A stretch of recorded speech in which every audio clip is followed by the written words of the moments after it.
ओम शांति।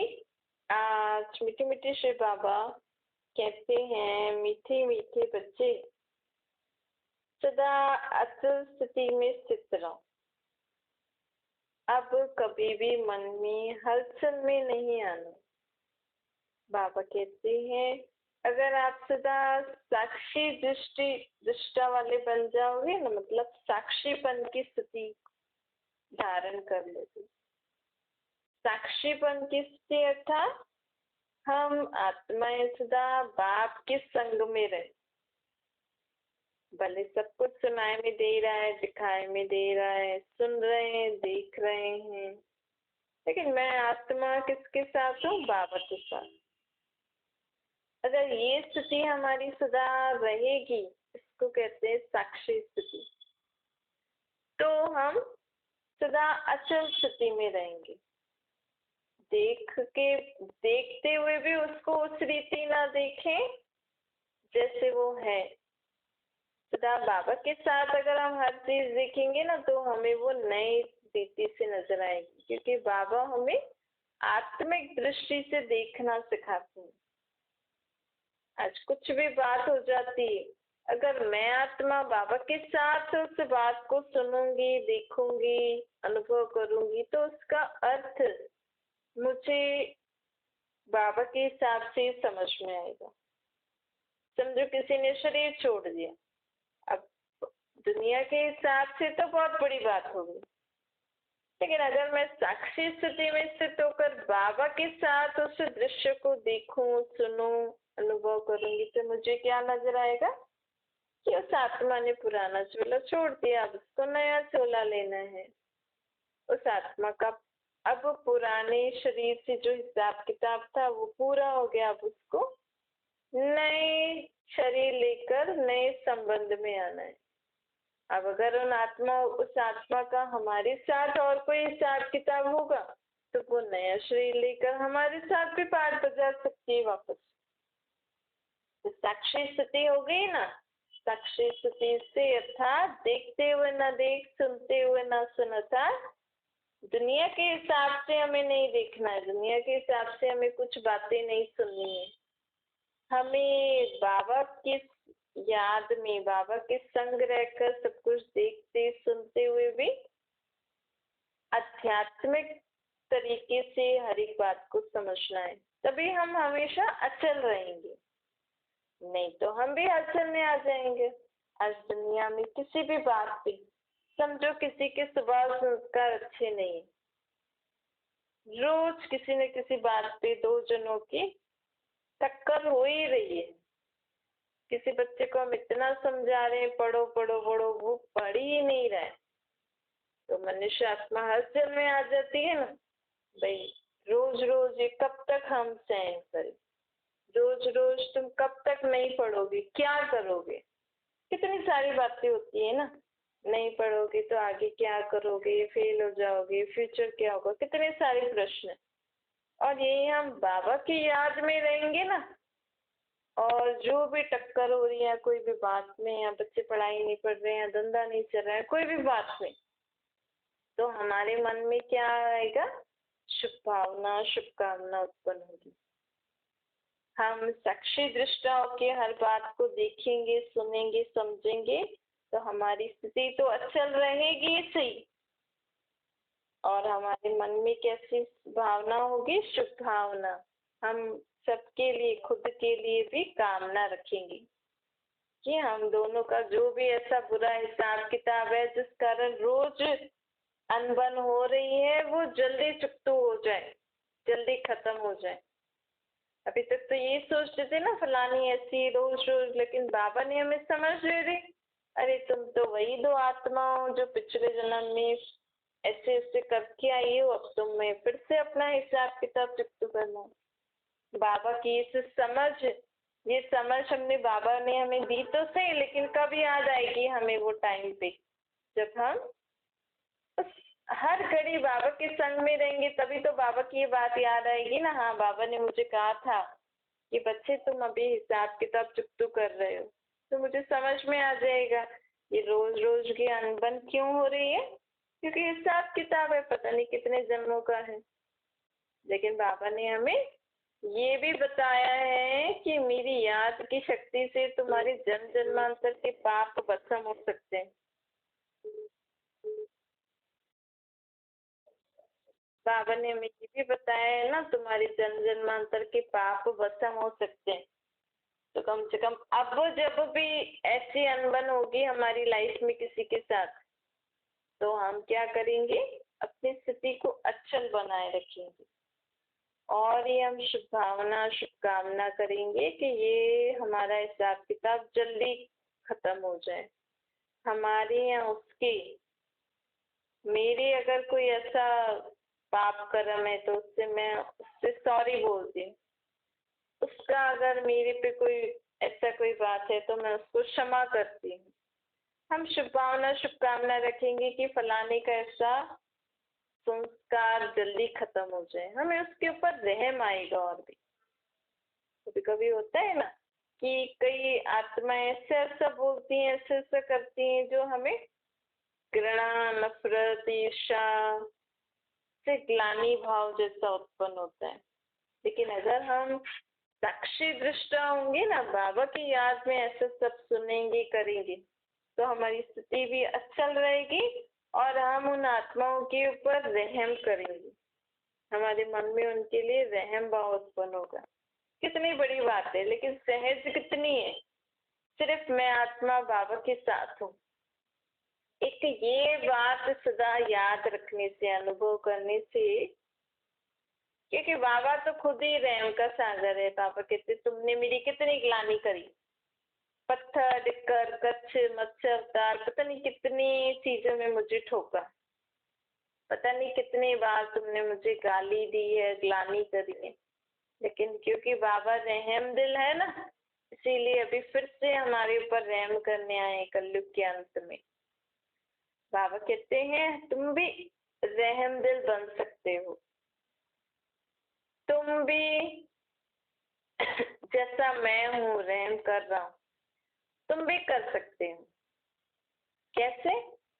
जब तुम ऐसे साक्षी दृष्टा रहोगे, तो जब तुम मेरे साथ रहोगे तो, क्योंकि संग का रंग तो लगता ही है ना।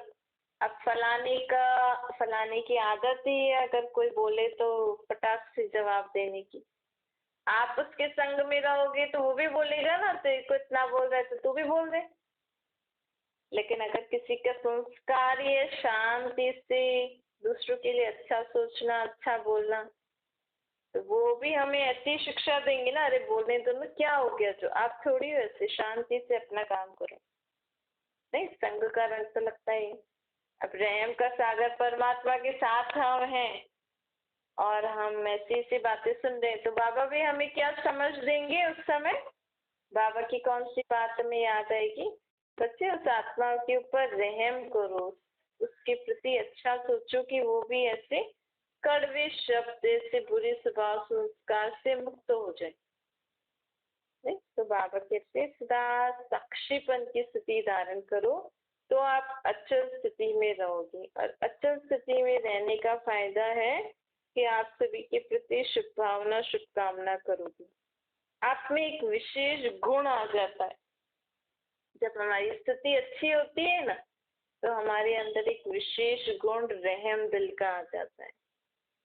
आप अगर अचल स्थिति में होंगे ना, हर समय, देखो आज बच्चे पढ़ते नहीं है तो कितना हलचल में आ जाते हैं ना, खास ये वाला टाइम जो एग्जाम वाला टाइम होता है, हलचल में आ जाते हैं। बस टेंशन ऐसी होती है, लेकिन ये नहीं सोचते कि हमारी टेंशन की वाइब्रेशन, हलचल की वाइब्रेशन बच्चों पे पड़ेंगे तो बच्चे की स्थिति भी हलचल वाली हो जाएगी।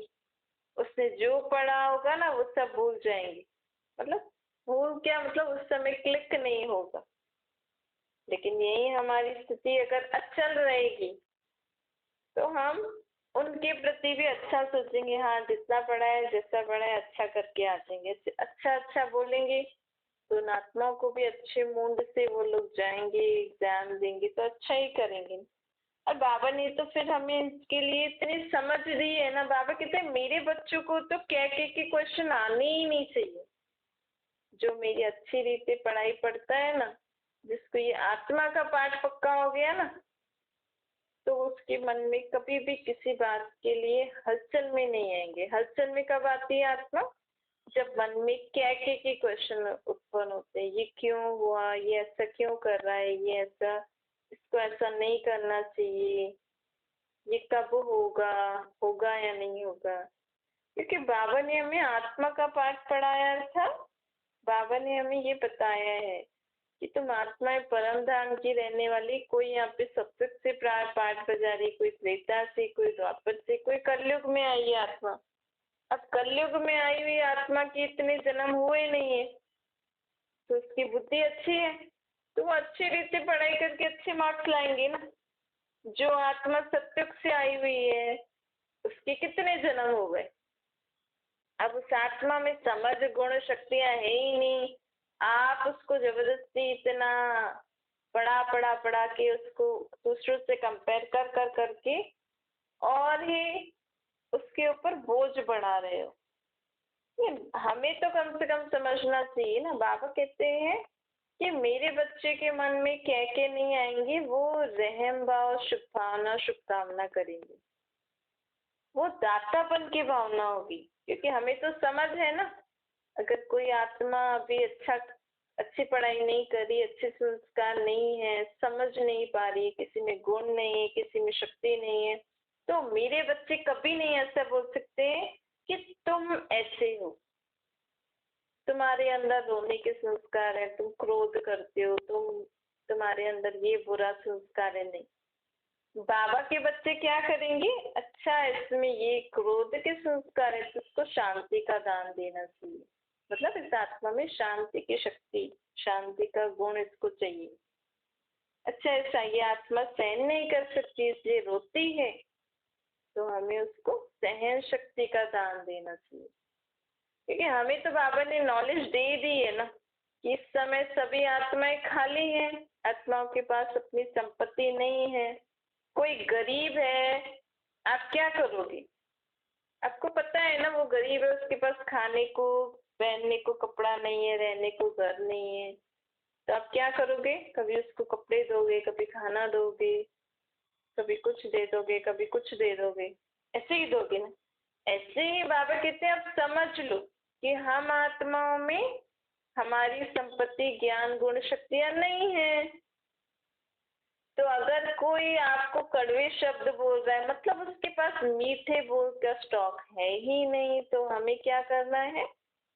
उसको मीठे शब्दों का दान देना है, संकल्प करना है, बाबा इस आत्मा के शब्द मीठे हो जाएं। अगर कोई पढ़ाई अच्छी रीति नहीं कर रहे हैं तो हमें उसको ये नहीं बोलना है तू पढ़ता नहीं है, तू ऐसा है, ऐसा नहीं। बाबा की याद में रहकर उस आत्मा के मन और बुद्धि को हमें, मन और बुद्धि में उसको दान देना है। बाबा इस आत्मा का मन शांत हो जाए, बुद्धि अच्छी हो, ताकि ये मन को एकाग्र कर अपनी पढ़ाई पढ़ सके और बुद्धि में धारण कर सके। इस रीति जब हमारी आदत पड़ जाएगी ना, तो हमारा अवगुण देखने का संस्कार खत्म हो जाएगा। फिर हम क्या बन जाएंगे? दानी बन जाएंगे। हम कभी किसी के लिए ऐसा नहीं बोलेंगे कि फलाना ऐसा है, नहीं, किसी को बोलेंगे भी नहीं। सिर्फ किसी ने आपको कुछ बोला भी, कुछ आपकी ग्लानि भी कर दी ना, तो भी हमें उस आत्मा के प्रति कौन सा संकल्प आएगा कि बाबा इसका ये ग्लानि करने वाला संस्कार खत्म हो जाए। ऐसी स्थिति हमारी कब आएगी? जब हम साक्षीपन वाली स्थिति में होंगे, जब हम साक्षीपन अर्थात बाबा के संग होंगे। बाबा के संग रहकर हम दुनिया को देखेंगे, सुनेंगे, तो वो स्थिति में फिर हमारी स्थिति अचल रहेगी ना, हलचल में नहीं आएंगे। हम बाबा के साथ है, कोई हमें अपशब्द बोल रहा है तो हमारी स्थिति साक्षीपन वाली और अचल दोनों हो जाएगी। तो अचल स्थिति वाली आत्मा क्या करेगी? ग्लानि वाले शब्द नहीं सुनेगी। उसको परिवर्तन करने के लिए बाबा ने जो हमें शिक्षाएं दी है, वो संकल्प करने लग जाएगी अंदर ही अंदर। वो सुनेगी ही नहीं कि ये मेरे लिए क्या बोल रहा है, नहीं, वो अच्छे अच्छे थॉट्स क्रिएट करेगी, जिसको हम शुभकामना कहते हैं। तो ऐसे ऐसे करके बाबा कह रहे हैं आप मेरे बच्चे क्या बन जाओगे, आपका भी परिवर्तन होता जाएगा और आप धीरे धीरे औरों का भी परिवर्तन करते जाओगे, खुद का भी कल्याण करोगे, औरों का भी कल्याण करोगे, इसमें हमारा भी कल्याण है ना। अगर हम बाबा के साथ रहकर सदा अच्छा अच्छा सोचेंगे तो हमारे मन में कोई बुरे थॉट आएंगे नहीं, नेगेटिव वेस्ट सारे थॉट से हम मुक्त हो जाएंगे। एक इस आदत, एक ये वाली जो आदत और स्थिति हम धारण कर लेंगे तो हमारा भी कल्याण, औरों का भी कल्याण, कितना सहज है।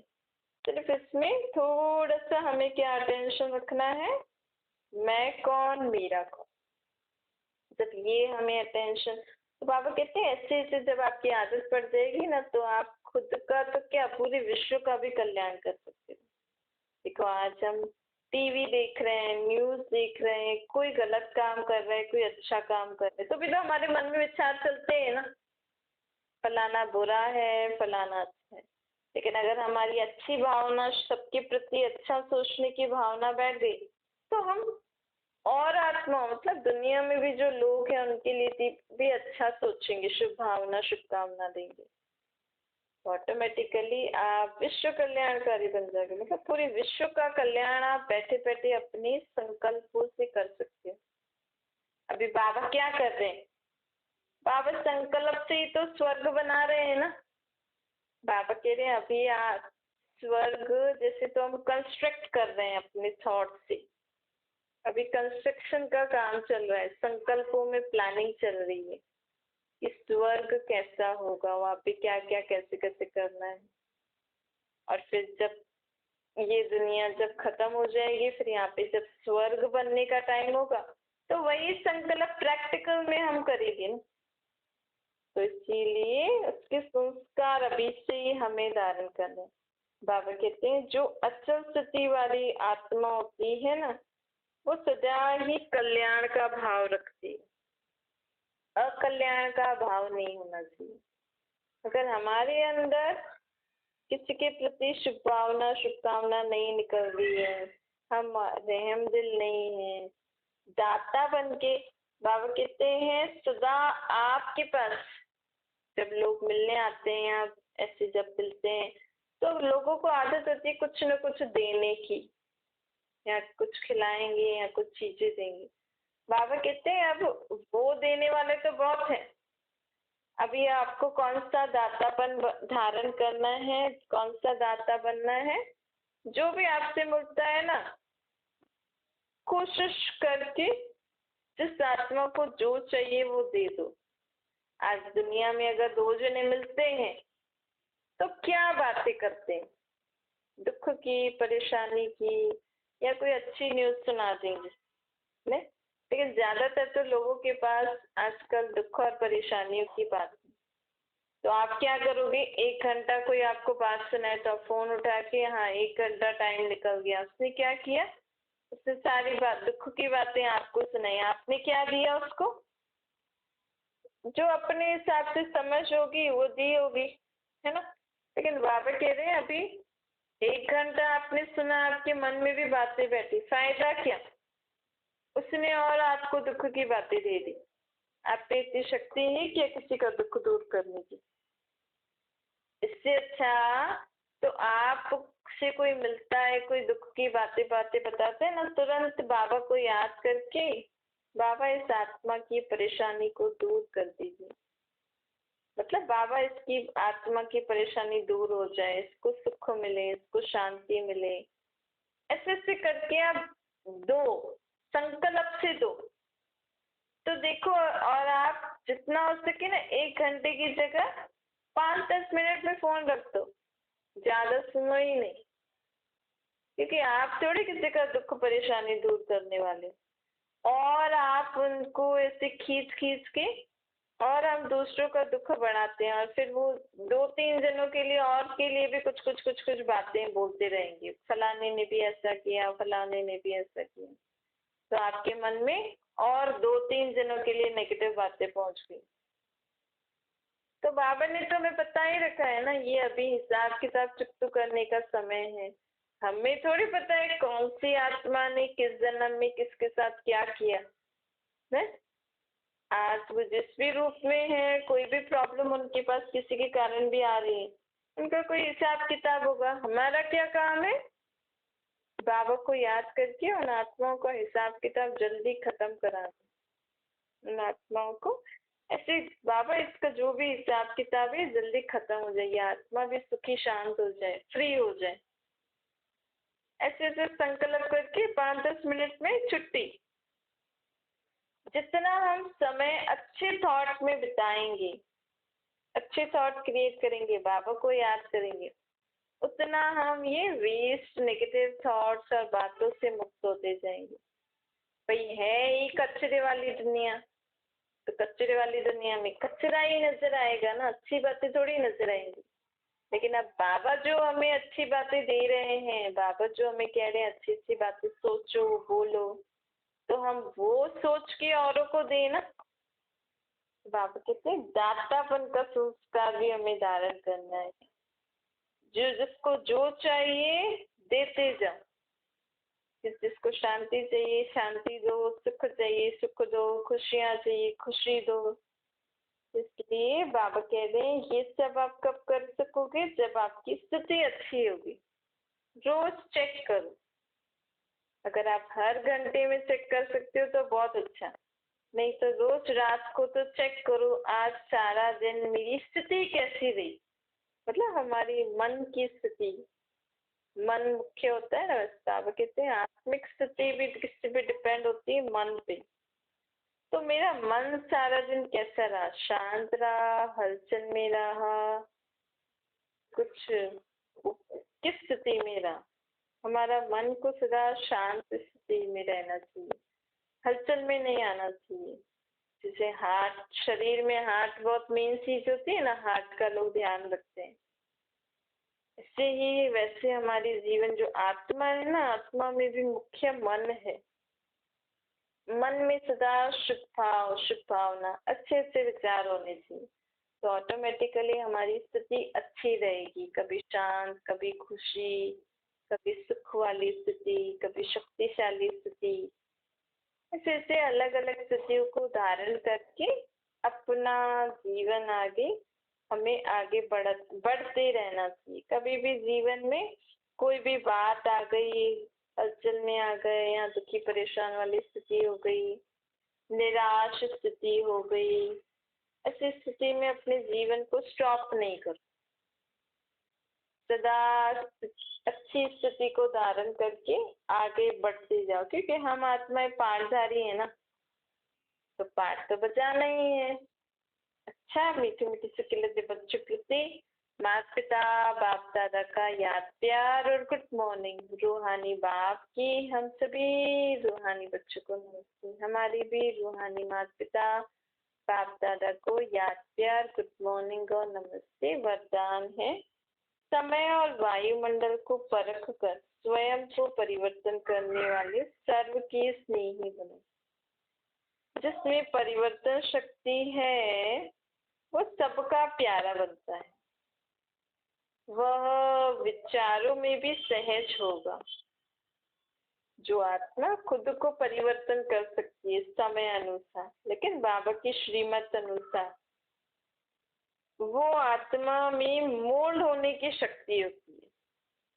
वो अपने को समय और वायुमंडल के हिसाब से मोल्ड कर लेंगे। भाई कहीं शोर शराबे वाला वायुमंडल है तो अभी हमें कुछ काम करना है। ऐसे नहीं कि मैं अब शोर शराबे में कैसे करूं, क्या करूं। कोई बात नहीं, अगर शोर शराबे वाली काम हो रहा है और आप उसमें वो काम नहीं कर सकते तो कुछ और कर लो। टाइम तो यूटिलाइज करना है ना हमें। ऐसे ऐसे करके समझो कभी बारिश पड़ रही है, बारिश के समय जो हम काम करना चाहते थे अब वो नहीं कर पा रहे, तो क्या करेंगे? कुछ ऐसा कोई काम कर लो जो उस समय आप कर सकते हो। ऐसे ऐसे करके अपने जीवन में भी हर बात में फलाने ने ऐसा किया इसलिए मैंने ये नहीं किया, नहीं, फलाना जो कर रहा है करने दो। आप उस अनुसार उस समय क्या कर सकते हो वो तो करो। ऐसे हमें अपने आप को मोल्ड करके चलना चाहिए। कभी कैसे संस्कारों वाली आत्माएं हैं, कभी क्या है। आप थोड़ा सा, लेकिन संस्कारों को मोल्ड भी बाबा की श्रीमत अनुसार, ऐसे नहीं कोई भाई कोई शोर शराबे वाली आत्मा आ गई जिसको बहुत शोर शराबा अच्छा लगता है, ऐसे फालतू फालतू फालतू बातें काम वाम करना, ऐसे नहीं। हम भी उसके संस्कार जैसे अपने आप को मोल्ड करके हम भी वैसा बन जाएंगे। बाबा के श्रीमत अनुसार हमें स्वयं को मोल्ड करके और विचारों को थोड़ा मैच करके आगे चलते रहना चाहिए। जिसमें परिवर्तन करने की शक्ति होगी ना, वो कभी ऐसा नहीं कहेगा कि मेरा विचार, मेरी प्लानिंग, मेरी सेवा इतनी अच्छी होते हुए भी मेरा क्यों नहीं माना। भाई मैं इतना अच्छा कर रही हूँ तो मुझे मानना चाहिए ना। कई बार नहीं मानते तो क्या होगा, अगर हम ऐसे चलेंगे, अगर हमने उस समय अपने आप को मोल्ड नहीं किया तो फिर रह गई ना कुछ प्रॉब्लम आ जाएगी। लेकिन जिसमें परिवर्तन शक्ति होती है ना, वो मेरापन आने ही नहीं देती। ठीक है ना, आपका ही अच्छा है, आप ही कर लो, लेकिन फिर उनका साथ भी देगी। हाँ ठीक है चलो आप करो। तो बाबा कहते हैं इसलिए समय और वायुमंडल को परख कर स्वयं को परिवर्तन कर लो। इससे क्या होता है, हम सर्व के स्नेही और नंबर 1 विजयी बन जाते हैं।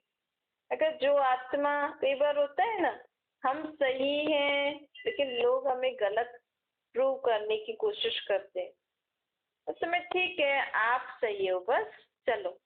लोगों को तो पता है ना कौन सही है कौन गलत है, लोगों को तो समझ में आता है। लोगों को भी नहीं समझ में आ रहा है, आपको तो निश्चय है ना अपने ऊपर, तो आप अपने निश्चय के हिसाब से हाँ ठीक है आप ठीक है चलो। तो इससे क्या होता है, हम सर्व की स्नेही और नंबर 1 विजयी बन जाएंगे। आखिर तो आगे लोगों को रियलाइज होता ही है ना कौन सही है कौन गलत है। स्लोगन है, समस्याओं को मिटाने वाले बनो, समस्या स्वरूप नहीं बनो। हमारे जीवन में जो भी समस्याएं आती हैं उनको मिटाते जाओ। कई लोगों की आदत होती है पता नहीं कभी कि कौन से समय की समस्याओं को अभी तक याद करते रहते हैं और दूसरों को दोषी ठहराते रहते हैं। तो उससे क्या होता है, समस्याएं बढ़ती जाती हैं। हम भी कभी कभी औरों के लिए समस्या बन जाते हैं। तो सामने वाला देखेगा अरे ये तो आ गई फिर से, ऐसा कुछ ना कुछ बोलेगी करेगी। तो बाबा कहते हैं समस्या को मिटाने वाले बनो, समस्या स्वरूप नहीं बनना है। हमें किसी के लिए भी समस्या वाला नहीं बनना है। चाहो शांति।